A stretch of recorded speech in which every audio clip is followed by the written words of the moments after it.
Hi hello friends ನಮಸ್ತೆ welcome back to Bindu's world YouTube channel. ನಾನು ಚೆನ್ನಾಗಿದ್ದೀನಿ, ನೀವೆಲ್ಲರೂ ಹೇಗಿದ್ದೀರಾ? ನಿಮ್ಮೆಲ್ಲರಿಗೂ ನವರಾತ್ರಿ ಹಬ್ಬದ ಹಾರ್ದಿಕ ಶುಭಾಶಯಗಳು.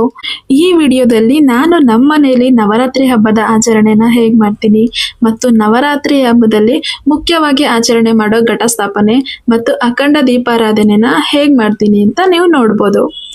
ಹೆಸರೇ ಹೇಳುವಾಗೆ ನವರಾತ್ರಿ ಹಬ್ಬ ಅಂದ ತಕ್ಷಣನೇ ನಾವು ಮುಖ್ಯವಾಗಿ ಪ್ರಾಮುಖ್ಯತೆ ಕೊಡೋದು ರಾತ್ರಿಗಳಿಗೆ. ಈ ನವರಾತ್ರಿ ಬರೋ 9 ರಾತ್ರಿಗಳಿಗೆ ಮುಖ್ಯವಾಗಿ ಪ್ರಾಮುಖ್ಯತೆ ಕೊಟ್ಟು ಈ ನವರಾತ್ರಿಯಲ್ಲಿ ನಾವು ಪೂಜೆ ಮಾಡ್ತೀವಿ. ಇನ್ನು ನಾನು ನವರಾತ್ರಿ ಹಬ್ಬದ ಘಟಸ್ಥಾಪನೆ ಮತ್ತು ಅಖಂಡ ದೀಪಾರಾಧನೆ ಪೂಜೆಯನ್ನ ಶುರು ಮಾಡ್ಕೊಳ್ಳೋದು ನವರಾತ್ರಿ ಹಬ್ಬದ ಮೊದಲನೇ ದಿನದ ಸಂಜೆಯಿಂದ.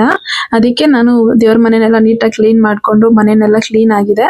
ಇವಾಗ ಮೊದಲನೇದಾಗಿ ಇನ್ನು ಅದಕ್ಕೊಂದು ಮುಹೂರ್ತ ಇರುತ್ತೆ ನಾವು ಕಳಶ ಸ್ಥಾಪನೆ ಮಾಡೋದಕ್ಕೆ. ಆ ಮುಹೂರ್ತ ಬರೋವರೆಗೂ ನಾನು ದೇವರಿಗೆ ಕಲಶ ಘಟ ಸ್ಥಾಪನೆ ಮಾಡಿ ಕಲಶ ಇಟ್ಟು ಅದಕ್ಕೆ ಸೀರೆ ಉಡಿಸ್ತೀನಿ. ಅದಕ್ಕೆ ನಾನು ಸೀರೆನೆಲ್ಲ ರೆಡಿ ಮಾಡ್ಕೊತಾ ಇದ್ದೀನಿ. ನಾನು ಆಲ್ರೆಡಿ ಸೀರೆನ ಹೇಗೆ ನರ್ಗೆ ಉಟ್ಕೊಳ್ಳೋದು ಸೀರೆ ಉಡ್ಸೋದಕ್ಕೆ ಅಂತ ವರಮಹಾಲಕ್ಷ್ಮಿ ಹಬ್ಬದ ವಿಡಿಯೋದಲ್ಲಿ ಡೀಟೇಲ್ ಆಗಿ ತೋರಿಸಿದ್ದೀನಿ. ಅದಕ್ಕೆ ಈ ವಿಡಿಯೋ ತುಂಬಾ ಲೆಂತ್ ಆಗುತ್ತೆ ಅಂತ ಹೇಳ್ಬಿಟ್ಟು ನಾನು ಕಲಶದ ಬಿಂದಿಗೆಗೆ ಸೀರೆ ಉಡ್ಸ್ಕೊಳ್ಳೋದಾಗ್ಲಿ ಅಥವಾ ಸೀರೆ ನರ್ಗೆ ಉಟ್ಕೊಳ್ಳೋದಾಗ್ಲಿ ಈ ವಿಡಿಯೋದಲ್ಲಿ ಡೀಟೇಲ್ ಆಗಿ ತೋರಿಸ್ತಾ ಇಲ್ಲ.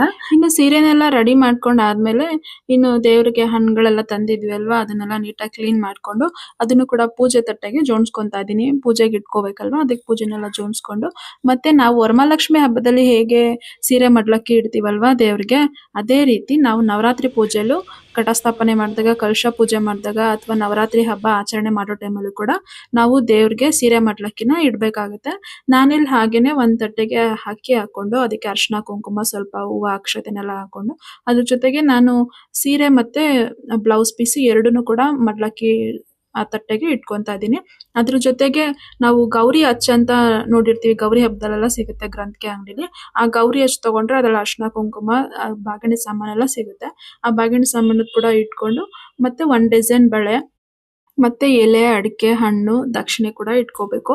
ಅದ್ರ ಜೊತೆ ಒಂದು ಕೊಬ್ಬರಿ ಬಟ್ಲು ಅಥವಾ ತೆಂಗಿನಕಾಯಿ ಕೂಡ ಇಟ್ಕೋಬಹುದು. ನಾನು ಕೊಬ್ಬರಿ ಬಟ್ಲು, ಅದಕ್ಕೆ ಸ್ವಲ್ಪ ದ್ರಾಕ್ಷಿ ಗೋಡಂಬಿ ಮತ್ತೆ ಬಾದಾಮಿನೆಲ್ಲ ಇಟ್ಕೊಂಡಿದ್ದೀನಿ, ಡ್ರೈ ಫ್ರೂಟ್ಸ್. ಅದ್ರ ಜೊತೆಗೆ ಒಂದಚ್ಚು ಬೆಲ್ಲನೂ ಕೂಡ ಇಟ್ಕೊಂಡು ಪೂಜೆಗಿಡೋ ಮಡ್ಲಕ್ಕಿ ತಟ್ಟೆನೆಲ್ಲ ರೆಡಿ ಮಾಡ್ಕೊಂಡೆ. ಇನ್ನು ಪೂಜೆ ಎಲ್ಲ ಮುಗ್ದಾದ್ಮೇಲೆ ನಾವು ಮಡ್ಲಕ್ಕಿ ತಟ್ಟೆಲ್ಲಿ ಏನ್ ಇಟ್ಟಿರ್ತೀವಿ ಆ ಪ್ರತಿಯೊಂದು ಪದಾರ್ಥಗಳನ್ನೂ ಕೂಡ ನಾವೇ ಉಪಯೋಗಿಸ್ಕೋಬೇಕು.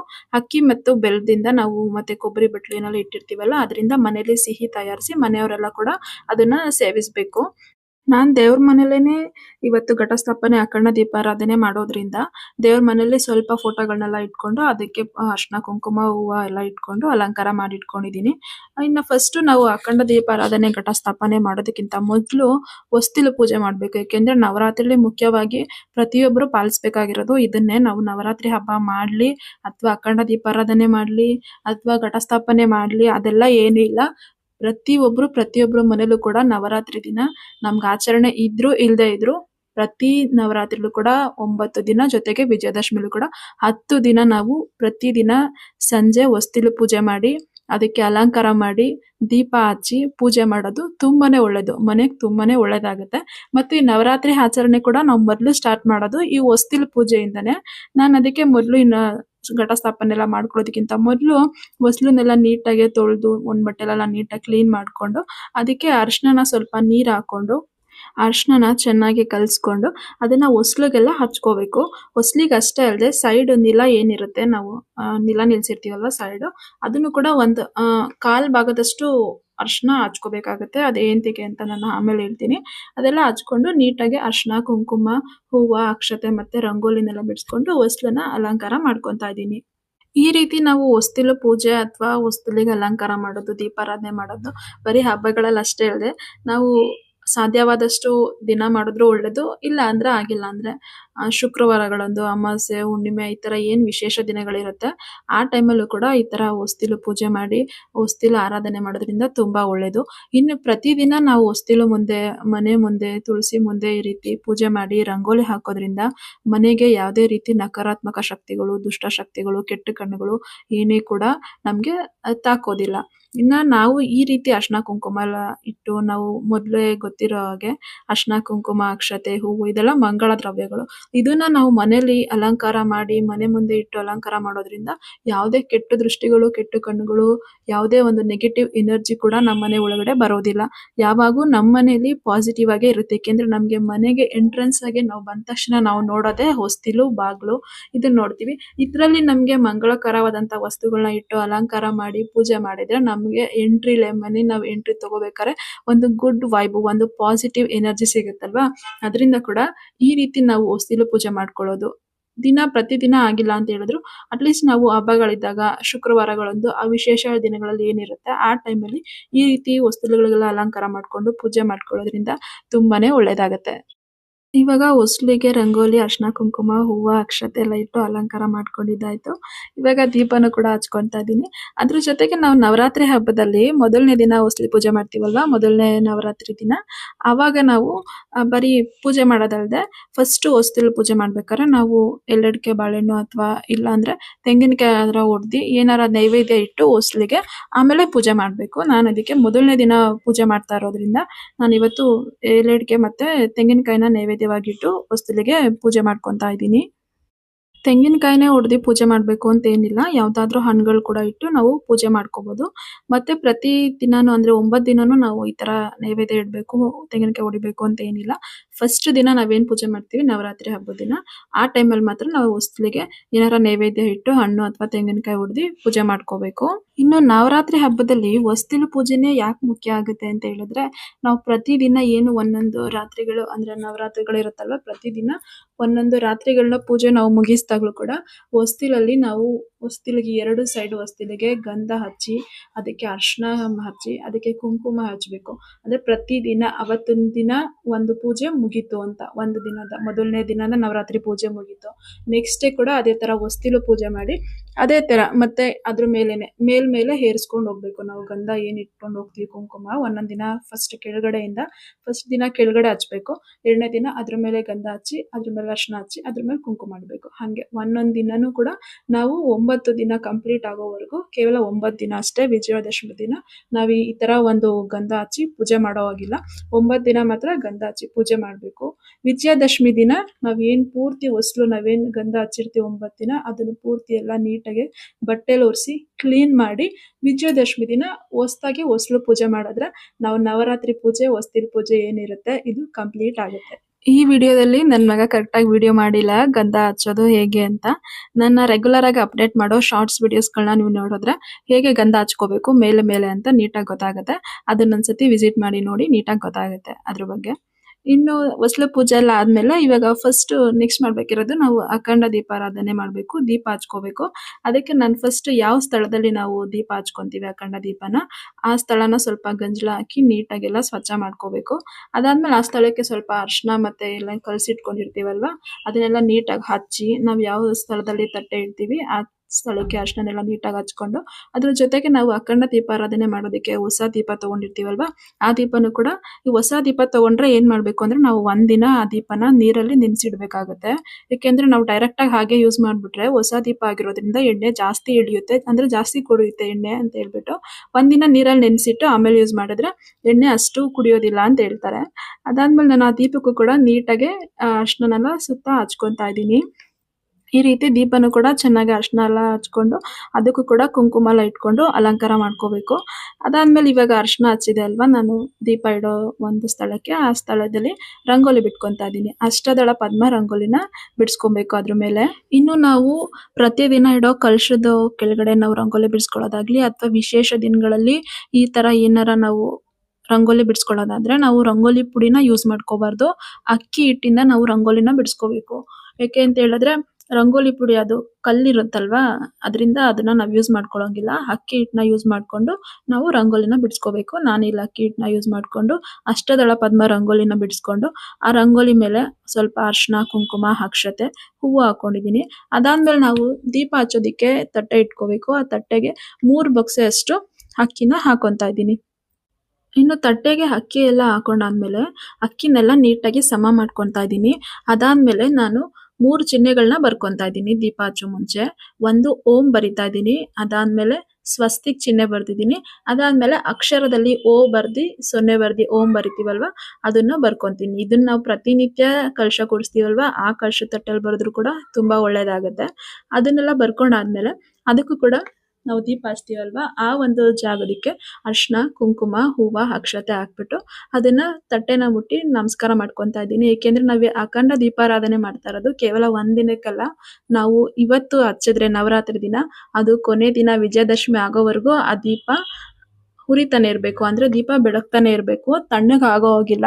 ಅದಕ್ಕೆ ಎಲ್ಲ ಒಳ್ಳೇದಾಗ್ಲಿ, ಎಲ್ಲ ಚೆನ್ನಾಗಾಗ್ಲಿ, ಪೂಜೆ ಮತ್ತೆ ಅಖಂಡ ದೀಪಾರಾಧನೆ ಕೂಡ ಯಾವುದೇ ತೊಂದರೆ ಇಲ್ಲದೆ ಚೆನ್ನಾಗಾಗ್ಬೇಕು ಅಂತ ನಮಸ್ಕಾರ ಮಾಡ್ಕೊಂಡು ಆ ಸ್ಥಳಕ್ಕೆ ನಾನು ದೀಪ ಏನ್ ರೆಡಿ ಮಾಡಿ ಇಟ್ಕೊಂಡಿದ್ದೆ ಅರಿಶಿನ ಎಲ್ಲ ಹಚ್ಚಿ ಆ ದೀಪ ಇಟ್ಕೊಂಡು ಫಸ್ಟ್ ನಾವು ಎಣ್ಣೆ ಹಾಕೊಂತಾ ಇದೀನಿ. ಫಸ್ಟ್ ಎಣ್ಣೆ ಹಾಕೋಬೇಕು, ಬತ್ತಿ ಹಾಕೋಬಾರ್ದು. ಎಣ್ಣೆ ಎಲ್ಲ ಹಾಕೊಂಡಾದ್ಮೇಲೆ ನಾನಿಲ್ಲಿ 9 ಎಳೆ ಅಷ್ಟು ಬತ್ತಿ ಮಾಡ್ಕೊಂಡಿದೀನಿ. 5 ಎಳೆ ಅಥವಾ 9 ಎಳೆನ ಯೂಸ್ ಮಾಡ್ಕೊಂಡು ನಾವು ಈ ಅಖಂಡ ದೀಪಕ್ಕೆ ಹಚ್ಕೋಬಹುದು. ನಾನಿಲ್ಲಿ 9 ಎಳೆ ಬತ್ತಿನ ಇಟ್ಕೊಂಡು ದೀಪಕ್ಕೆ ಹೂವದಿಂದ ಅಲಂಕಾರ ಎಲ್ಲ ಮಾಡ್ಕೊಂಡು ದೀಪದೊಳಗೂ ಕೂಡ ಸ್ವಲ್ಪ ಒಂದ್ ಚಿಟಿಕೆ ಅಷ್ಟು ಅರಿಶಿನ ಕುಂಕುಮ ಅಕ್ಷತೆ ಮತ್ತೆ ಜಾವತ್ ಪೌಡರ್ ಅಂತ ಸಿಗುತ್ತೆ ಎಲ್ಲಾ ಗ್ರಂಥಿಕೆ ಅಂಗಡಿಲೂ. ಇದು ಕೂಡ ಒಳ್ಳೆ ಪರಿಮಳ, ಒಳ್ಳೆ ಸುವಾಸನೆ ಬರುತ್ತೆ. ಕಲಶದಕ್ಕೆ ಕೂಡ ನಾವು ಹಾಕೊಂಡ್ರೆ ತುಂಬಾ ಒಳ್ಳೇದು. ಆ ಜಾವತ್ ಪೌಡರ್ ಕೂಡ ಹಾಕೊಂಡು ನಾನಿವಾಗ ತುಪ್ಪದ ಬತ್ತಿಯಿಂದ ದೀಪನ ಬೆಳಗಿಸ್ಕೊಂತಾ ಇದ್ದೀನಿ. ನಾವು ನವರಾತ್ರಿ ಪೂಜೆಗಳಲ್ಲಾಗ್ಲಿ ಅಥವಾ ಹಬ್ಬಗಳಲ್ಲಿ ವಿಶೇಷ ಪೂಜೆ ಸಂದರ್ಭಗಳಲ್ಲಿ ನಾವು ಡೈರೆಕ್ಟ್ ಆಗಿ ದೀಪಗಳನ್ನ ಬೆಂಕಿ ಪಟ್ಟಣದಿಂದ ಹಚ್ಕೋಬಾರ್ದು. ಈ ರೀತಿ ಒಂದು ತುಪ್ಪದ ಬತ್ತಿ ಅಥವಾ ಗಂಧದ ಕಡ್ಡಿಯಿಂದ ದೀಪನ ಹಚ್ಕೊಂಡ್ರೆ ತುಂಬಾನೇ ಒಳ್ಳೇದಾಗುತ್ತೆ. ನಾನಿಲ್ಲಿ ತುಪ್ಪದ ಬತ್ತಿಯಿಂದ ಅಖಂಡ ದೀಪನ ಬೆಳಗಿಸ್ಕೊಂಡು ಪೂಜೆ ಕೂಡ ಮಾಡ್ಕೊಂತಾ ಇದ್ದೀನಿ. ಇನ್ನು ಅಖಂಡ ದೀಪನೆಲ್ಲ ಬೆಳಗಿಸ್ಕೊಂಡು ಪೂಜೆ ಎಲ್ಲ ಮಾಡ್ಕೊಂಡಾದ್ಮೇಲೆ ಇನ್ನ ಘಟ ಸ್ಥಾಪನೆ ಮಾಡ್ಕೋಬೇಕು, ಕಲಶ ಸ್ಥಾಪನೆ ಮಾಡ್ಕೋಬೇಕು. ಅಲ್ಲಿ ಕೂಡ ನಾನು ಯಾವ ಸ್ಥಳದಲ್ಲಿ ಕಲಶ ಸ್ಥಾಪನೆ ಮಾಡ್ಕೊಂತೀನಿ ಆ ಸ್ಥಳದಲ್ಲಿ ಕೂಡ ಅಷ್ಟದಳ ಪದ್ಮ ರಂಗೋಲಿನ ಬಿಡಿಸ್ಕೊಂತಾ ಇದೀನಿ. ಈ ಅಷ್ಟದಳ ಪದ್ಮ ರಂಗೋಲಿನೇ ಯಾಕೆ ಬಿಟ್ಕೋಬೇಕು ಅಂತ ಹೇಳಿದ್ರೆ ನಾನು ಪ್ರತಿದಿನ ಅಷ್ಟದಳ ಪದ್ಮ ರಂಗೋಲಿನೇ ಕೂಡ ಬಿಡಿಸ್ಕೊಂಡು ನಾನು ಪ್ರತಿನಿತ್ಯದ ಕಲಶಗಳನ್ನು ಕೂಡ ಸ್ಥಾಪನೆ ಮಾಡ್ಕೊಳ್ಳೋದು. ಜೊತೆಗೆ ಇದ್ರಲ್ಲಿ ಏನ್ ವಿಶೇಷ ಅಂತ ಹೇಳಿದ್ರೆ ಈ ಅಷ್ಟದಳ ಪದ್ಮ ರಂಗೋಲಿಯಲ್ಲಿ ಅಷ್ಟ ಮಾತೆಯರು ಏನ್ ಇರ್ತಾರೆ, ನಾವು ಅಷ್ಟಲಕ್ಷ್ಮಿಯರು ಅಂತ ಹೇಳ್ತೀವಿ, ಈ ಮಾತೆಯರು ನಿಲ್ಸಿರ್ತಾರೆ ಅಂತ ಹೇಳ್ತಾರೆ. ಈ ರಂಗೋಲಿನ ಅದಕ್ಕೆ ಯಾರು ತುಳಿದೋಡೋ ಸ್ಥಳದಲ್ಲಿ ಮಾತ್ರ ಬಿಡ್ಬೇಕು. ತುಳಸಿ ಮುಂದೆ ಅಥವಾ ದೇವ್ರ ಮನೆಯಲ್ಲಿ ಅಥವಾ ಕಲಶ ಸ್ಥಾಪನೆ ಮಾಡ್ತೀವಲ್ವಾ ಆ ಸ್ಥಳದಲ್ಲಿ ಮಾತ್ರ ಬಿಡ್ಬೋದು. ಅದ್ರ ಜೊತೆಗೆ ಕುಬೇರ ರಂಗೋಲಿ ಕೂಡ ಬರುತ್ತೆ. ಆ ಕುಬೇರ ರಂಗೋಲಿನೂ ಕೂಡ ನಾವು ಕಲಶದ ಕೆಳಗಡೆ ಅಂದ್ರೆ ಪ್ರತಿನಿತ್ಯ ನಾವೇನು ಕಲಶ ಸ್ಥಾಪನೆ ಮಾಡ್ತೀವಿ ಆ ಕಲಶದ ಕೆಳಗಡೆ ಕೂಡ ಕುಬೇರ ರಂಗೋಲಿನ ಬಿಡಿಸ್ಕೋಬಹುದು. ಅದನ್ನು ಕೂಡ ಯಾರು ತುಳಿದಿರೋ ಸ್ಥಳದಲ್ಲಿ ಮಾತ್ರ ನಾವು ಬಿಡಿಸ್ಕೋಬೇಕು. ಇವಾಗ ಅಷ್ಟದಳ ಪದ್ಮ ರಂಗೋಲಿನೆಲ್ಲ ಬಿಡಿಸ್ಕೊಂಡಾದ್ಮೇಲೆ ಆ ರಂಗೋಲಿ ಮೇಲೆ ಹೂವ ಅಕ್ಷತೆ ಅರಿಶಿನ ಕುಂಕುಮನೆಲ್ಲ ಇಟ್ಕೊಂಡು ಒಂದು ಅಕ್ಕಿ ತುಂಬಿರೋ ತಟ್ಟೆನ ಇಟ್ಕೊಂಡಿದ್ದೀನಿ ಕಲಶ ಪ್ರತಿಷ್ಠಾಪನೆ ಮಾಡ್ಕೊಳ್ಳೋದಿಕ್ಕೆ. ಈ ತಟ್ಟೆ ಮೇಲೂ ಕೂಡ ನಾನು 3 ಚಿಹ್ನೆಗಳು ಓಂ ಸ್ವಸ್ತಿಕ್ ಮತ್ತೆ ಅಕ್ಷರದಲ್ಲಿ ಬೀಜಾಕ್ಷರಿ ಮಂತ್ರದಲ್ಲಿ ಬರೆಯೋ ಓಂ ಚಿಹ್ನೆನ ಬರ್ಕೊಂಡು ಅದಕ್ಕೂ ಕೂಡ ಅರಿಶಿನ ಕುಂಕುಮ ಹೂವ ಅಕ್ಷತೆ ಇಟ್ಕೊಂಡಿದೀವಿ. ನಾವು ಈ 3 ಚಿಹ್ನೆಗಳನ್ನಷ್ಟೇ ಬರಿಬೇಕು ಅಂತ ಏನಿಲ್ಲ. ಅದ್ರ ಜೊತೆಗೆ ನಮ್ಗೆ ಗೊತ್ತಿರೋ ಯಾವುದೇ ಬೀಜಾಕ್ಷರಿ ಮಂತ್ರಗಳನ್ನ ಕೂಡ ಬರ್ಕೊಂಡು ಕೂಡ ನಾವು ಕಲಶ ಸ್ಥಾಪನೆ ಮಾಡ್ಕೋಬಹುದು. ಇದರಿಂದನೂ ಕೂಡ ತುಂಬಾ ಒಳ್ಳೇದಾಗುತ್ತೆ. ನಾನ್ ಮೊದಲನೇದಾಗಿ ಕಲಶ ಪ್ರತಿಷ್ಠಾಪನೆ ಮಾಡ್ಬೇಕಾದ್ರೆ ಒಂದು ಕಲಶ ಮತ್ತೆ ಒಂದು ಪುಟಾಣಿ ಬಿನ್ಗೆ ತಾಮ್ರದ ಬಿನ್ಗೆನ ಯೂಸ್ ಮಾಡ್ಕೊಂಡು ಇವತ್ತು ನಾನು ಕಲಶ ಸ್ಥಾಪನೆ ಮಾಡ್ತಾ ಇದ್ದೀನಿ. ಅದಕ್ಕೆ ತಾಮ್ರದ ಬಿನ್ಗೆ ಏನ್ ಇಟ್ಟಿರ್ತೀವಿ ಪುಟಾಣಿ ಬಿನ್ಗೆ ಆ ಬಿನ್ಗೆಲಿ ನಾವು ಅಕ್ಕಿ ತುಂಬಿಟ್ಟಿರ್ತೀನಿ. ಮೇಲ್ಗಡೆ ಇಡೋ ಕಲಶದಲ್ಲಿ ನೀರ್ ಹಾಕಿ ಕಲಶ ಸ್ಥಾಪನೆ ಮಾಡ್ತೀನಿ. ನಾನು ಆಲ್ರೆಡಿ ಹೇಳ್ದಾಗೆ ಕಲಶಕ್ಕೆ ಬಿಂದಿಗೆಗೆ ಸೀರೆ ಉಡ್ಸೋ ವಿಡಿಯೋನ ಆಲ್ರೆಡಿ ವರಮಹಾಲಕ್ಷ್ಮಿ ಹಬ್ಬದಲ್ಲಿ ತೋರಿಸಿದೀನಿ. ಈ ವಿಡಿಯೋಲಿ ಕೂಡ ನಾನು ಅದನ್ನೇ ಮತ್ತೆ ರಿಪೀಟ್ ಆಗಿ ತೋರಿಸಿದ್ರೆ ವಿಡಿಯೋ ಲೆಂತ್ ಆಗುತ್ತೆ, ಅದಕ್ಕೆ ನಾನು ಸೀರೆ ಉಡ್ಸೋದನ್ನ ತೋರಿಸಿಲ್ಲ. ಇವಾಗ ಕಲಶದ ಬಿಂದಿಗೆಗೆ ಸೀರೆ ಉಡ್ಸ್ಕೊಂಡು ಸ್ವಲ್ಪ ಒಡವೆ ಎಲೆ ಹಾಕೊಂಡು ಅಲಂಕಾರ ಮಾಡ್ಕೊಂಡಿದೀನಿ. ಅದಾದ್ಮೇಲೆ ಕಲಶ ತುಂಬಾ ನೀರ್ ಹಾಕೊಂಡು ಕಲಶದೊಳಗಡೆ ಅರಿಶಿನ ಕುಂಕುಮ ಹೂವ ಅಕ್ಷತೆ ಸ್ವಲ್ಪ ಗಂಜಲ ಒಂದು 5 ರೂಪಾಯಿಂದು ಕಾಯಿನ್ ಬೆಳ್ಳಿ ನಾಣ್ಯ ಇದ್ರೆ ಅದು ಕೂಡ ಹಾಕೋಬಹುದು. ಅದ್ರ ಜೊತೆಗೆ ನಾನು ಜಾವತ್ ಪೌಡರ್ ಅಂತ ಹೇಳೋದಲ್ವಾ ಆ ಚಿಟಿಕೆ ಅಷ್ಟು ಜಾವತ್ ಪೌಡರ್ ಹಾಕೊಂಡು 5 ವಿಳ್ಳೆದೆಲೆ ಇಟ್ಕೊಂಡು ನಾನು ಕಲಶನ ಇವಾಗ ಹುಡ್ಕೊಂತಾ ಇದ್ದೀನಿ. ನಾವು 9 ದಿನ ಈ ಕಲಶನ ಹಾಗೆ ಇಡೋದ್ರಿಂದ ವಿಳ್ಳೆದೆಲೆ ಬೇಗ ಉಣ್ಗೋಗ್ಬಿಡುತ್ತೆ ಅಂತ ಹೇಳಿದ್ರೆ ಮಾವಿನೆಲೆ ಕೂಡ ಯೂಸ್ ಮಾಡ್ಕೊಂಡು ನಾವ್ ಈ ಕಲಶನ ಇಟ್ಕೋಬಹುದು. ನನ್ಗೆ ಯಾವ್ದು ಮಾವಿನೆಲೆ ಚೆನ್ನಾಗಿರೋದು ಸಿಕ್ಕಿಲ್ಲ ಅಂತ ಹೇಳ್ಬಿಟ್ಟು ನಮ್ ಗಿಡದಲ್ಲೇ ಬಿಟ್ಟಿರೋ ವಿಳ್ಳೆದೆಲೆ ಇದು ಸ್ವಲ್ಪ ಮಂದವಾಗಿ ಚೆನ್ನಾಗಿದೆ, ಚೆನ್ನಾಗಿದೆ ಪ್ರಾಬ್ಲಮ್ ಆಗಲ್ಲ ಅಂತ ಹೇಳ್ಬಿಟ್ಟು ಇದೇ ವಿಳ್ಳೆದೆಲೆನ ಇಟ್ಕೊಂತಾ ಇದ್ದೀನಿ. ಆಮೇಲೆ ನಾವು ಇಲ್ಲಿ ದೇವಿ ಆರಾಧನೆ ಮಾಡ್ತಾ ಇರೋದ್ರಿಂದ ಮುಖ್ಯವಾಗಿ ನವದುರ್ಗಿಯರ ಆರಾಧನೆ ಮಾಡ್ತಾ ಇರೋದ್ರಿಂದ ಬೇವಿನ ಸೊಪ್ಪು ಅಂತೂ ಇಟ್ಕೊಳ್ಳಬೇಕು. ಇನ್ನ ಅರ್ಶನ ಹಚ್ಕೊಂಡಿರೋ ತೆಂಗಿನಕಾಯಿ ಮತ್ತೆ ಅಲಂಕಾರ ಮಾಡ್ಕೊಂಡಿರೋ ನಾವು ಲಕ್ಷ್ಮಿ ಮುಖವಾಡ ಏನು ವರಮಹಾಲಕ್ಷ್ಮಿ ಹಬ್ಬದಲ್ಲಿ ಇಡ್ತೀವಲ್ಲ ಅದೇ ಮುಖವಾಡ ಕೂಡ ಹಾಕೊಂಡು ಇವಾಗ ದೇವಿನ ಪೂರ್ತಿ ಅಲಂಕಾರ ಮಾಡ್ಕೊಂಡಿದೀನಿ. ಸೀರೆ ಎಲ್ಲ ಉಡ್ಸ್ಕೊಂಡು ನೋಡಿ ಎಷ್ಟು ಚೆನ್ನಾಗಿ ಕಾಣ್ತಾ ಇದೆ ಅಲ್ವಾ ದೇವಿ ಇವಾಗ. ಆಮೇಲೆ ಇನ್ನೊಂದು ಮುಖ್ಯವಾದ ವಿಷಯ ಅಂತ ಹೇಳಿದ್ರೆ ನಾವು ನಮ್ಮನೇಲಿ ಇರೋ ಮುಖವಾಡದಲ್ಲೇ ತಾಲಿನ ಹಾಕ್ಬಿಟ್ಟಿದ್ದಾರೆ ನಮ್ಮ ಅತ್ತೆಯವರು. ಅದಕ್ಕೆ ನಾವು ಎಕ್ಸ್ಟ್ರಾ ನಾನು ಕಲಶಕ್ಕೆ ಯಾವುದೇ ಮಾಂಗಲ್ಯ ಅಥವಾ ಅರ್ಶನದ ಕೊಂಬನ್ನ ಕಟ್ತಾ ಇಲ್ಲ. ನೀವೇನಾದ್ರೂ ಮುಖವಾಡದಲ್ಲಿ ಲಕ್ಷ್ಮಿ ಮುಖವಾಡದಲ್ಲಿ ತಾಲಿ ಏನು ಇಲ್ಲ ಅಂತ ಹೇಳಿದ್ರೆ ನೀವು ಬಿನ್ಗೆ ಇಡ್ತೀವಲ್ವ ಕಳಶಕ್ಕೆ, ಆ ಕಳಶಕ್ಕೆ ನಾವು ಅರ್ಶಿಣದ ಕೊಂಬನ್ನ ಕಟ್ಕೋಬೇಕು. ಅದಾದ್ಮೇಲೆ ದೇವರಿಗೆ ಹೂವುದಿಂದ ಎಲ್ಲ ಅಲಂಕಾರ ಮಾಡ್ಕೊಂಡು ನಾನು ಮೊದಲೇ ಏನ್ ಪೂಜೆ ಸಾಮಾನು, ಮಡ್ಲಕ್ಕಿ, ಸೀರೆ ಮಡ್ಲಕ್ಕಿ, ತಟ್ಟೆ ಸಾಮಗ್ರಿಗಳನ್ನೆಲ್ಲ ಏನ್ ರೆಡಿ ಮಾಡಿ ಇಟ್ಕೊಂಡಿದ್ದೆ ಅದೆಲ್ಲ ಜೋಡಿಸ್ಕೊಂಡು ದೇವರಿಗೆ ತುಪ್ಪದ ದೀಪ ಎಲ್ಲ ಹಚ್ಕೊಂಡು ಪೂಜೆ ಮಾಡ್ಕೊಂತಾ ಇದ್ದೀನಿ. ಈ ನವರಾತ್ರಿ ಹಬ್ಬದಲ್ಲಿ ನವರಾತ್ರಿ ಪೂಜೆ ಮಾಡೋದ್ರಿಂದ ತುಂಬಾನೇ ಒಳ್ಳೇದಾಗುತ್ತೆ. ಈ ನವರಾತ್ರಿಗಳು ನಾವು ಮುಖ್ಯವಾಗಿ ಆಚರಣೆ ಮಾಡೋದೇ ನವದುರ್ಗೆಯರ ಆರಾಧನೆ. ಈ ನವರಾತ್ರಿಯಲ್ಲಿ ಚಾಮುಂಡಿ ತಾಯಿ 9 ಅವತಾರಗಳಲ್ಲಿ ನಾವು ಪೂಜೆ ಮಾಡ್ತೀವಿ. ಒಂದೊಂದು ದಿನ ಒಂದೊಂದು ಅವತಾರದಲ್ಲಿ ನಾವು ತಾಯಿನ ಪೂಜೆ ಮಾಡ್ತಾ ಹೋಗ್ತೀವಿ. ಮೊದಲನೇ ದಿನ ಶೈಲಪುತ್ರಿ ದೇವಿಯಾಗಿ, 2ನೇ ದಿನ ಬ್ರಹ್ಮಚಾರಣಿ ದೇವಿ, 3ನೇ ದಿನ ಚಂದ್ರಘಂಟಾ ದೇವಿ, 4ನೇ ದಿನ ಕೂಷ್ಮಾಂಡ ದೇವಿ, 5ನೇ ದಿನ ಸ್ಕಂದ ಮಾತಾ, 6ನೇ ದಿನ ಕಾತ್ಯಾಯಿನಿ, 7ನೇ ದಿನ ಕಾಲರಾತ್ರಿ, 8 ದಿನ ಮಹಾಗೌರಿ, 9ನೇ ದಿನ ಸಿದ್ಧಿರಾತ್ರಿಯಾಗಿ ದೇವಿನ ಆರಾಧನೆ ಮಾಡ್ತೀವಿ. ಇನ್ನು 10ನೇ ದಿನ ವಿಜಯದಶಮಿ ನಾವು ಆಚರಣೆ ಮಾಡೋದು. ದೇವಿ ಶತ್ರುಗಳ ವಿರುದ್ಧ, ರಾಕ್ಷಸರ ವಿರುದ್ಧ ಹೋರಾಡಿ ವಿಜಯ ಸಾಧಿಸಿದ್ದಕ್ಕಾಗಿ ಆ ದಿನನ ನಾವು ವಿಜಯದಶಮಿ ಅಂತ ಆಚರಣೆ ಮಾಡ್ತೀವಿ. ಈ ದಿನ ತುಂಬಾನೇ ಒಳ್ಳೇದು. ಈ ದಿನದಲ್ಲಿ ನಾವು ಯಾವುದೇ ಒಳ್ಳೆ ಕೆಲಸಗಳನ್ನ ಪ್ರಾರಂಭ ಮಾಡಿದ್ರು ಅಥವಾ ಯಾವುದೇ ಶುಭ ಸಮಾರಂಭಗಳನ್ನ ನಾವು ಮಾಡಿದ್ರು ಈ ದಿನ ತುಂಬಾ ಒಳ್ಳೇದಾಗುತ್ತೆ, ವಿಜಯ ಆಗುತ್ತೆ ಅಂತ ಹೇಳ್ಬಿಟ್ಟು ಈ ದಿನನ ನಾವು ಆಚರಣೆ ಮಾಡ್ತೀವಿ. ಅದಾದ್ಮೇಲೆ ನಾನು ಇವಾಗ ಪೂಜೆ ಎಲ್ಲ ಮುಗೀತು. ಇನ್ನ ದೇವಿಗೆ ಅಷ್ಟೋತ್ತರ ಶತನಾಮಾವಳಿ ಕೂಡ ಮಾಡ್ಕೊಂಡು ಅರ್ಚನೆ ಕೂಡ ಮಾಡ್ಕೊಂತಾ ಇದ್ದೀನಿ. ನಾನು ಅಷ್ಟೋತ್ತರ ಶತನಾಮಾವಳಿನ ಮೊಬೈಲಲ್ಲಿ ನೋಡ್ಕೊಂಡೇ ಮಾಡ್ಕೊಂತಾ ಇದ್ದೀನಿ. ಯಾಕೆಂದ್ರೆ ಇವಾಗ ಮೊಬೈಲ್ನಲ್ಲಿ ಏನ್ ಬೇಕು, ನಮ್ಗೆ ಯಾವುದೇ ಶ್ಲೋಕ ಬೇಕಾದ್ರೂ, ಯಾವುದೇ ಇವಾಗ ಅಷ್ಟೋತ್ತರಗಳು ಬೇಕಾದ್ರೂ, ಯಾವುದೇ ದೇವ್ರದ್ದು ಶತನಾಮಾವಳಿಗಳು ಬೇಕಾದ್ರೂ ನಮ್ಗೆ ಈಸಿಯಾಗಿ ಸಿಗುತ್ತೆ. ನಾನು ಅದನ್ನೇ ಇಟ್ಕೊಂಡು ಇವಾಗ ಅರ್ಚನೆ ಮಾಡ್ಕೊಂತಾ ಇದ್ದೀನಿ. ಈ ನವರಾತ್ರಿಲಿ ಪ್ರತಿದಿನ ಹೇಗೆ 9 ದಿನ 9 ದೇವಿಯರ ಆರಾಧನೆ ಮಾಡ್ತೀವಿ, ಅದೇ ರೀತಿ ನಮ್ಗೆ 9 ದಿನನೂ ಕೂಡ 9 ಕಲರ್ ಇರುತ್ತೆ. ಒಂದೊಂದು ದೇವ್ರಿಗೆ ಒಂದೊಂದು ಕಲರ್ಸ್ ಇರುತ್ತೆ. ಮತ್ತೆ 9 ತರ ಹೂಗಳನ್ನ ದೇವಿಗೆ ಅರ್ಪಿಸ್ತೀವಿ. ಮತ್ತೆ 9 ತರ ನೈವೇದ್ಯಗಳನ್ನ ಕೂಡ ವಿಶೇಷವಾಗಿ ದೇವರಿಗೆ ಅರ್ಪಿಸ್ತೀವಿ. ಇದಂತೂ ತುಂಬಾ ಒಂಥರ ನಮ್ಗೆ ಭಾರತದಲ್ಲಿ, ದಕ್ಷಿಣ ಭಾರತ ಅಷ್ಟೇ ಅಲ್ಲ, ಇಡೀ ಭಾರತದಲ್ಲಿ ನಾರ್ತ್ ಸೈಡ್ ಅವರು ಕೂಡ ಈ ನವರಾತ್ರಿನ ತುಂಬಾನೇ ವಿಜೃಂಭಣೆಯಾಗಿ ಸಡಗರದಿಂದ ಆರೈಸ್ತಾರೆ. ಆದ್ರೆ ಇದು ನಮ್ಗೆ ನಾಡ ಹಬ್ಬ, ನಮ್ಮ ದಸರಾ ಹಬ್ಬ, ನಮ್ಮ ನಾಡಲ್ಲಿ, ನಮ್ಮ ಕರ್ನಾಟಕದಲ್ಲಿ ನಡೆಯೋ ಒಂದು ಪ್ರಖ್ಯಾತ ಹಬ್ಬ. ನಮ್ಮ ಇಡೀ ದೇಶದಲ್ಲೇನೆ ಎಲ್ರು ಕೂಡ ಬರೋದು ದಸರಾ. ದಸರಾ ಟೈಮಲ್ಲಿ ನಮ್ಮ ಒಂದು ರಾಜ್ಯಕ್ಕೆ, ನಮ್ಮ ಒಂದು ಪ್ಲೇಸ್ಗೆ, ನಮ್ಮ ಒಂದು ದಸರಾ ನೋಡಕ್ ಬರ್ತಾರೆ ಅಂದ್ರೆ ನಮ್ಗೆ ಎಷ್ಟು ಹೆಮ್ಮೆ ಅಲ್ವಾ. ಈ ಹಬ್ಬನ ನಾವೆಲ್ಲರೂ ಎಷ್ಟು ಸಡಗರ ಸಂಭ್ರಮದಿಂದ ಆಚರಣೆ ಮಾಡ್ಬೇಕಲ್ವಾ. ಅರ್ಚನೆ ಮತ್ತು ಅಷ್ಟೋತ್ತರ ಶತನಾಮಾವಳಿ ಎಲ್ಲ ಮುಗ್ದಾದ್ಮೇಲೆ ನಾನು ದೇವಿ ಮಹಾತ್ಮೆ ಚರಿತ್ರೆನ ಓದ್ತಾ ಇದ್ದೀನಿ. ಈ ದೇವಿ ಮಹಾತ್ಮೆ ಚರಿತ್ರೆ ಓದೋದ್ರಿಂದ ತುಂಬಾನೇ ಒಳ್ಳೇದಾಗುತ್ತೆ. ನಾವೇನೇ ಅನ್ಕೊಂಡ್ರು ನಮ್ಗೆ ತುಂಬಾ ಒಳ್ಳೇದಾಗುತ್ತೆ. ಯಾವಾಗೂ ಒಂದು ಪಾಸಿಟಿವಿಟಿ ಎನರ್ಜಿ ನಮ್ಮ ಹತ್ರ ಇರುತ್ತೆ. ಈ ದೇವಿ ಮಹಾತ್ಮೆ ಚರಿತ್ರೆಯಲ್ಲಿ ಏನಿರುತ್ತೆ ಅಂತ ಹೇಳಿದ್ರೆ ನವರಾತ್ರಿ ಸಂಬಂಧಪಟ್ಟಿದ್ದೇ ಇರುತ್ತೆ. ತಾಯಿ ಚಾಮುಂಡೇಶ್ವರಿ ಬಗ್ಗೆನೇ ಇರುತ್ತೆ. ಅವ್ರು ಯಾವ್ಯಾವ ರೂಪಗಳನ್ನ ತಾಳಿದ್ರು, ಯಾವ್ಯಾವ ಅವತಾರಗಳನ್ನ ಎತ್ತಿದ್ರು, ಯಾವ ರಾಕ್ಷಸರನ್ನ ಹೇಗೆ ಸಂಹಾರ ಮಾಡಿದ್ರು, ಮತ್ತು ಇಡೀ ಭೂಮಂಡಲವನ್ನ ಚಾಮುಂಡೇಶ್ವರಿ ತಾಯಿ ಹೇಗೆ ಕಾಪಾಡ್ತಿದ್ದಾರೆ ಅನ್ನೋ ಕಥೆಗಳನ್ನ ಅಧ್ಯಾಯ ರೂಪದಲ್ಲಿ ಈ ಚರಿತ್ರೆಯಲ್ಲಿ ಕೊಟ್ಟಿರ್ತಾರೆ. ನಮ್ಮನೆ ದೇವರು ವೆಂಕಟರಮಣ ಸ್ವಾಮಿ. ನಾನು ಅದನ್ನು ಕೂಡ ಪೂಜೆ ಮಾಡ್ತೀನಿ. ಅದ್ರ ಜೊತೆಗೆ ನನ್ಗೆ ಸಣ್ಣ ವಯಸ್ಸಿಂದ ಒಂದು ಆರಾಧ್ಯ ದೈವ ಅಂದ್ರೆ ಚಾಮುಂಡೇಶ್ವರಿ. ತುಂಬಾ ಆರಾಧನೆ ಮಾಡ್ತೀನಿ. ನಮ್ಮನೇಲಿ ಚಿಕ್ಕ ವಯಸ್ಸಿಂದಾನೇ ನಮ್ಮಮ್ಮ ಇದೇ ರೀತಿ ಪೂಜೆಗಳನ್ನ ಮಾಡ್ಕೊಂಡು ಬಂದು ಇದೇ ರೀತಿ ದೇವಿ ಆರಾಧನೆ ಮಾಡ್ತಾ ಇರೋದ್ರಿಂದ ಸ್ವಲ್ಪ ನನ್ಗೆ ಒಲವು ಜಾಸ್ತಿನೇ ಇದೆ ಚಾಮುಂಡೇಶ್ವರಿ ಮೇಲೆ. ಅದಕ್ಕೋಸ್ಕರ ನಾನು ದೇವಿ ಮಹಾತ್ಮೆ ಚರಿತ್ರೆನ ಪ್ರತಿ ಶುಕ್ರವಾರ ಮತ್ತೆ ವಿಶೇಷ ದಿನಗಳಲ್ಲಿ ಮತ್ತೆ ದೇವಿಗೆ ಅರ್ಪಿತವಾದ ವಾರಗಳಲ್ಲಿ ಈ ಚಾಮುಂಡೇಶ್ವರಿ ಚರಿತ್ರೆನ ಓದಿ ಪೂಜೆ ಮಾಡ್ತೀನಿ. ಇನ್ನು ದೇವಿ ಮಹಾತ್ಮೆ ಚರಿತ್ರೆನೆಲ್ಲ ಓದೋದ್ರಿಂದ ತುಂಬಾನೇ ಒಳ್ಳೇದಾಗುತ್ತೆ. ತುಂಬಾ ಪಾಸಿಟಿವ್ ಒಂದು ವೈಬ್ ಬರುತ್ತೆ ನಮ್ಗೆ. ಯಾವುದೇ ರೀತಿ ನೆಗೆಟಿವ್ ಯೋಚನೆಗಳು ಕೂಡ ಬರೋದಿಲ್ಲ. ಅದ್ರ ಜೊತೆಗೆ ನಮ್ ಜೊತೆ ಯಾವಾಗ್ಲೂ ತಾಯಿ ಚಾಮುಂಡೇಶ್ವರಿ ಇರ್ತಾರೆ. ನಮ್ಗೆ ಬರೋ ಎಲ್ಲಾ ಕಷ್ಟ ಸುಖಗಳಲ್ಲೂ, ಯಾವುದೇ ನೋವುಗಳಲ್ಲೂ, ನಮ್ಗೆ ಯಾವುದೇ ಬರೋ ಆರೋಗ್ಯ ಸಮಸ್ಯೆಗಳಲ್ಲೂ, ಪ್ರತಿಯೊಂದು ತೊಂದರೆಗಳಲ್ಲೂ ತಾಯಿ ಚಾಮುಂಡೇಶ್ವರಿ ನಮ್ ಜೊತೆ ಇರ್ತಾರೆ ಅನ್ನೋದು ಒಂದು ನಮ್ಗೆ ಪಾಸಿಟಿವ್ ಮೈಂಡ್ ಬರುತ್ತೆ. ಇನ್ನೇನ್ ಬೇಕು, ದೇವರೇ ನಮ್ ಜೊತೆ ಇರ್ತಾರೆ ಅನ್ನೋದೊಂದು ನಮ್ಗೆ ನಂಬಿಕೆ ಬಂದ್ಮೇಲೆ ಅದಕ್ಕಿಂತ ನಮ್ಗೆ ಒಂದು ಪಾಸಿಟಿವ್ ಎನರ್ಜಿ, ಅದಕ್ಕಿಂತ ಒಂದು ಪಾಸಿಟಿವ್ ಥಿಂಕಿಂಗ್ ಇನ್ನೇನ್ ಬೇಕಲ್ವಾ ನಮ್ಮ ಲೈಫ್ಗೆ.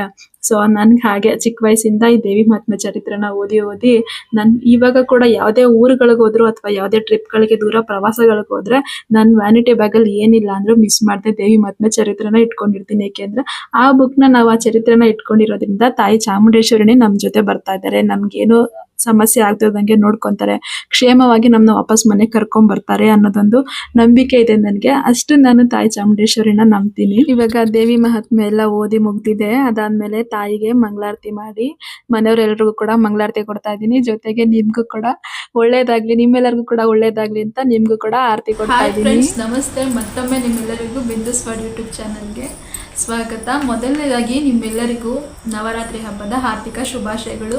ಇವತ್ತಿಂದ ಶರನ್ನವರಾತ್ರಿ ಆರಂಭ ಆಗ್ತಾ ಇದೆ. ಇವತ್ತು ನವರಾತ್ರಿಯ ಮೊದಲನೇ ದಿನ. ನಮ್ಮ ಮನೇಲಿ ನವರಾತ್ರಿ ಪೂಜೆ, ಘಟಸ್ಥಾಪನೆ, ಅಖಂಡ ದೀಪಾರಾಧನೆ ಜೊತೆಗೆ ತಾಯಿ ಪೂಜೆ ಎಲ್ಲ ಇವಾಗಷ್ಟೇ ಮುಗೀತು. ಇವತ್ತು ಮೊದಲನೇ ದಿನ ತಾಯಿನ ಶೈಲಪುತ್ರಿ ಅವತಾರದಲ್ಲಿ ಪೂಜೆ ಮಾಡ್ತಾ ಇದ್ದೀವಿ. ಇವತ್ತು ತಾಯಿಗೆ ಇಷ್ಟವಾದ ಒಂದು ಬಣ್ಣ ಬಂದು ಬಿಳಿ ಬಣ್ಣ. ಆಮೇಲೆ ಅದ್ರ ಜೊತೆಗೆ ನೈವೇದ್ಯ ಬಂದು ತುಪ್ಪ, ಹಸುವಿನ ತುಪ್ಪನ ನೈವೇದ್ಯ ಮಾಡಿ ಇಡಬೇಕು.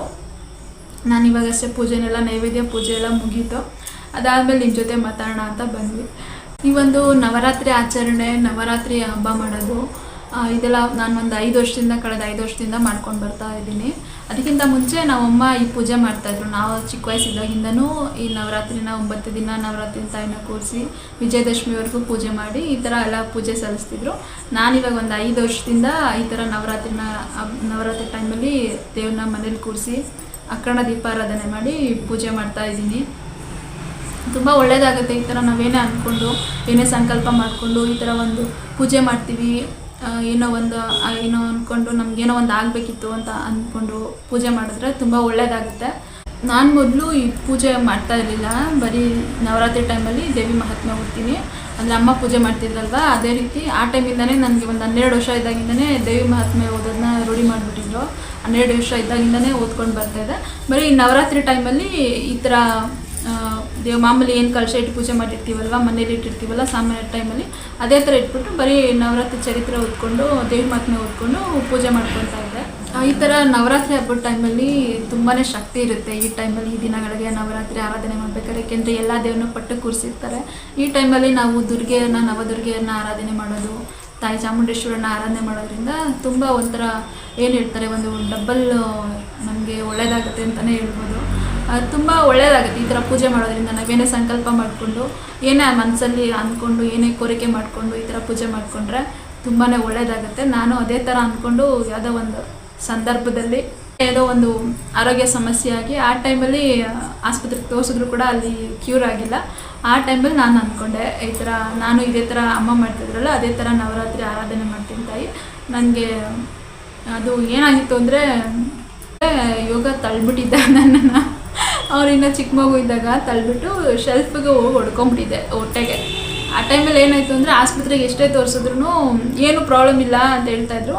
ಬಟ್ ನನಗೆ ತುಂಬ ಹೊಟ್ಟೆ ನೋವ್ತಾಯಿತ್ತು, ಉಸಿರಾಡಿದ್ರು ಕೂಡ ಹೊಟ್ಟೆ ನೋವ್ತಾಯಿತ್ತು. ಆ ಥರ ಎಷ್ಟೇ ಆಸ್ಪತ್ರೆಗೆ ತೋರಿಸಿದ್ರು ಕೂಡ ಅದು ವಾಸಿ ಆಗಿರಲಿಲ್ಲ.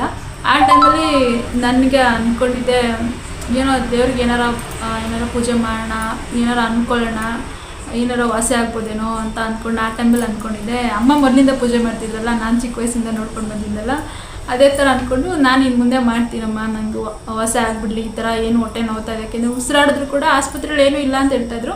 ಬಟ್ ನಾನು ಉಸಿರಾಡಿದ್ರು ಕೂಡ ಹೊಟ್ಟೆ ನೋವ್ತಾಯಿತ್ತು, ಉಸಿರು ಕೂಡ ನನಗೆ ಆರಾಮ ಮಾಡೋಕ್ಕಾಗ್ತಾ ಇರಲಿಲ್ಲ. ಆ ಥರ ಒಂದು ಪ್ರಾಬ್ಲಮ್ ಆಗಿಬಿಟ್ಟಿತ್ತು.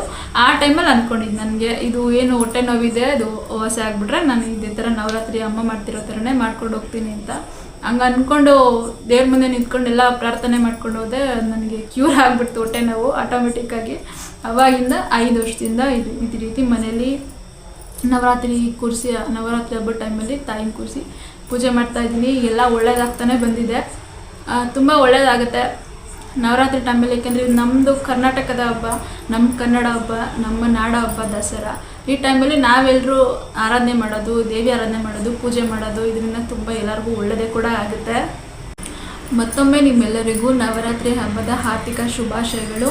ತಾಯಿ ಚಾಮುಂಡೇಶ್ವರಿ ಎಲ್ಲರಿಗೂ ಆಯಸ್ಸು, ಆರೋಗ್ಯ, ಯಶಸ್ಸು, ಏಳಿಗೆ, ಕೀರ್ತಿ ಎಲ್ಲ ಕೊಟ್ಟು ಚೆನ್ನಾಗಿ ಇಟ್ಟಿರಲಿ ಅಂತ ಕೇಳ್ಕೊತಾ ಈ ವಿಡಿಯೋನ ಇಲ್ಲಿಗೆ ಎಂಡ್ ಮಾಡ್ತಾ ಇದ್ದೀನಿ. ಮತ್ತೆ ಮುಂದಿನ ವಿಡಿಯೋದಲ್ಲಿ ಸಿಗ್ತೀನಿ. ಅಲ್ಲಿವರೆಗೂ take care, bye bye. Thank you for watching.